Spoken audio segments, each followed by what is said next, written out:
Sabe, tem uma história na Bíblia que sempre mexe comigo. É sobre uma menina israelita cujo nome nem conhecemos, mas cuja fé moveu montanhas. Uma criança que, mesmo arrancada de tudo o que amava, conseguiu enxergar além da sua dor. Deixa eu contar para você como uma simples serva transformou a vida de um poderoso general. Imagine só uma manhã comum em Israel, há quase 3.000 anos. Famílias acordando, crianças brincando, o cheiro de pão no ar. E então, sem aviso, o som de cascos de cavalos e gritos. Soldados sírios invadindo, espadas reluzindo ao sol, o pânico tomando conta de todos. Entre eles, uma menina, talvez de 10 ou 12 anos, sendo arrancada dos braços dos pais, colocada com outros prisioneiros, olhando para trás enquanto sua aldeia desaparecia na poeira. Você consegue sentir o desespero dessa criança? Essa menina foi levada para a Síria, um país inimigo de Israel. Lá foi vendida como escrava para a casa de Naamã, o comandante do exército sírio, o mesmo exército que destruiu sua família, que arrasou sua aldeia. Imagine o medo dessa criança em terra estrangeira, servindo na casa do homem que comandava aqueles que tiraram tudo dela. Como seu coração deve ter doído de saudade, de medo, de revolta. Mas sabe o que é extraordinário? Mesmo nessa situação terrível, ela não perdeu sua fé no Deus de Israel. Naamã era um homem imponente e respeitado por todos. Quando ele passava nas ruas de Damasco, as pessoas se curvavam, abriam caminho. O rei da Síria o tinha em alta estima, pois através dele o Senhor havia dado vitórias à Síria, como nos conta 2 Reis, capítulo 5. Mas por trás daquela armadura reluzente, daquele semblante severo, havia um homem devastado por dentro. Naamã tinha lepra, uma doença que lentamente consumia seu corpo e o isolava dos outros. Era como ter uma sentença de morte lenta colada à pele. Você já sentiu impotência diante de um problema que parece não ter solução? Que sensação terrível, não é mesmo? Assim estava Naamã. Todo o seu poder, suas riquezas, seu prestígio, nada disso podia comprar sua cura. Em seus aposentos privados, longe dos olhares dos soldados, ele examinava as manchas em sua pele que cresciam dia após dia. Seu coração se apertava ao pensar no futuro. Seria afastado do exército, separado da família, relegado a viver como um pária. A lepra não destruía apenas o corpo, mas também a alma. A esposa de Naamã sofria em silêncio. Via seu marido, aquele guerreiro corajoso, definhando não apenas no corpo, mas também no espírito. Ela tentava confortá-lo, mas o que dizer a alguém que enfrenta o impossível? Os médicos sírios já tinham tentado tudo. Os sacerdotes dos deuses sírios já tinham feito todos os rituais.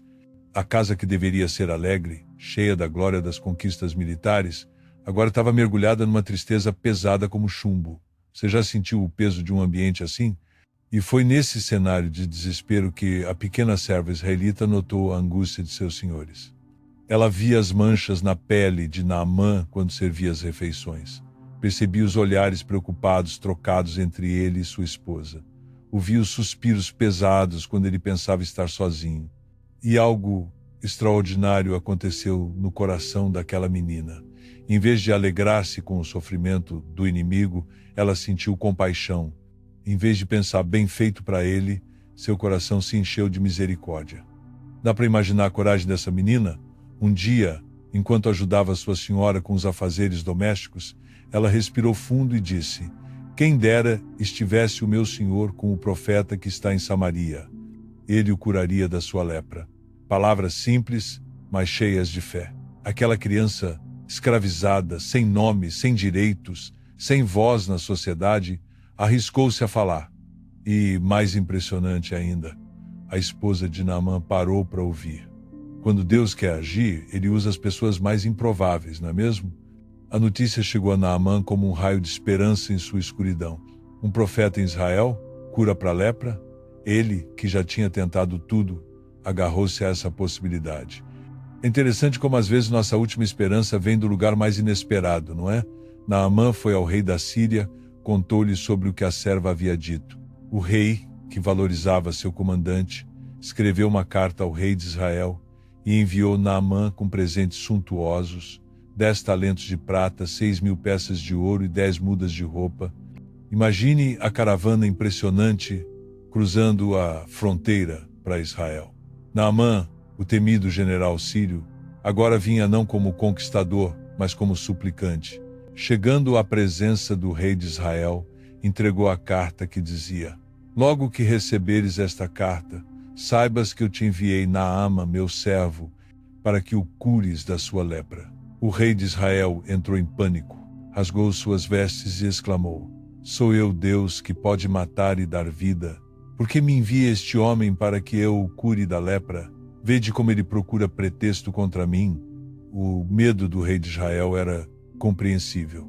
A Síria era uma potência militar e ele pensou que aquilo era uma armadilha, um pretexto para a guerra. Você já se sentiu assim, encurralado por um problema que parece não ter saída? Mas Deus sempre tem um plano, mesmo quando tudo parece perdido.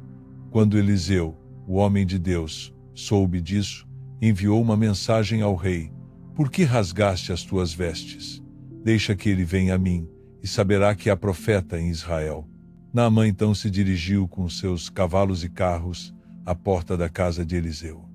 Imagine a cena: um general poderoso, com toda a sua comitiva, parado diante da simples morada de um profeta.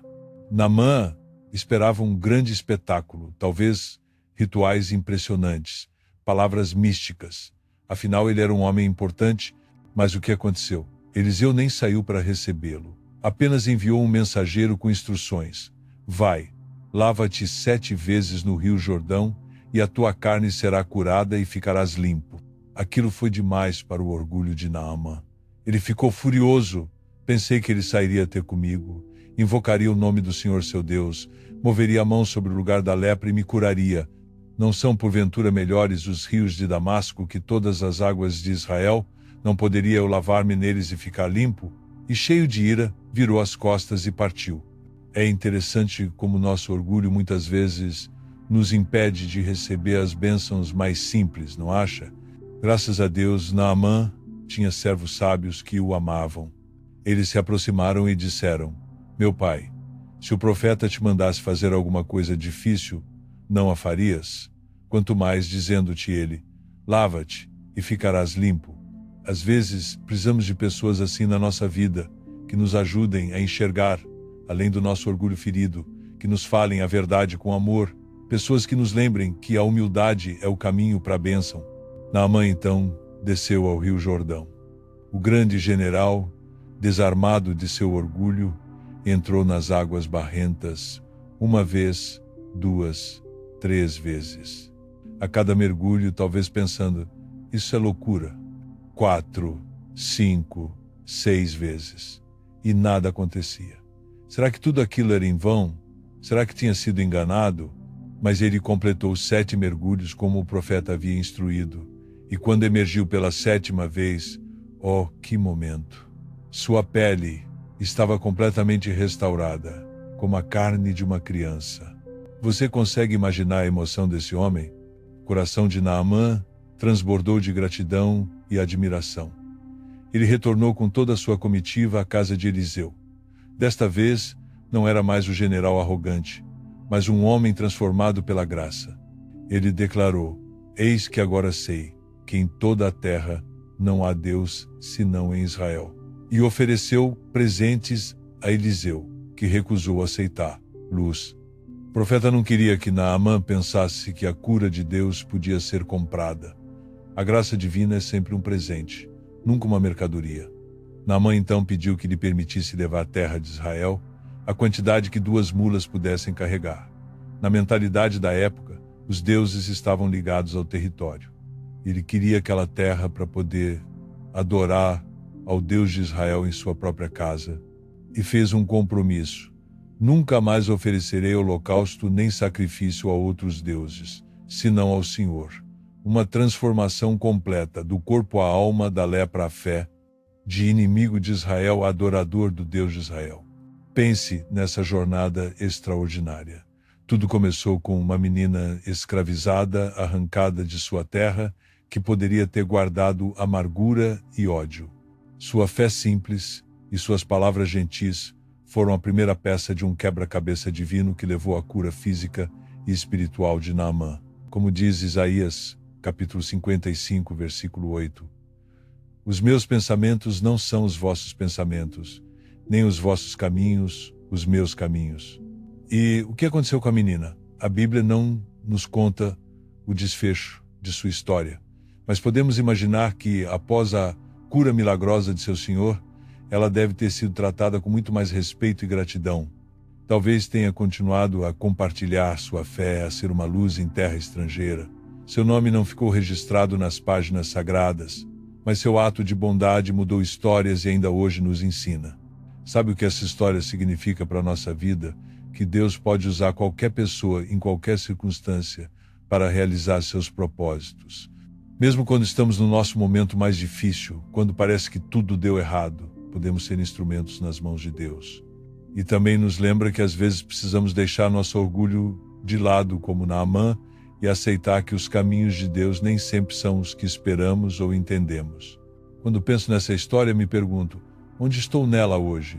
Sou como a menina, capaz de ter compaixão mesmo por aqueles que me feriram? Sou como Naamã, precisando deixar meu orgulho para receber cura?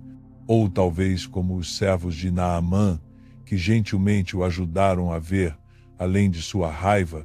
Uma coisa é certa, o mesmo Deus que atuou naquela história distante, continua agindo hoje, transformando vidas através de pessoas comuns que simplesmente confiam nele. Se essa história tocou seu coração como tocou o meu, deixe um like carinhoso para me animar a continuar. Se inscreva no nosso canal para não perder as próximas histórias que vão alimentar sua alma. E me conta aqui nos comentários qual parte dessa história mais mexeu com você. Fico esperando sua resposta. Que Deus abençoe grandemente sua vida.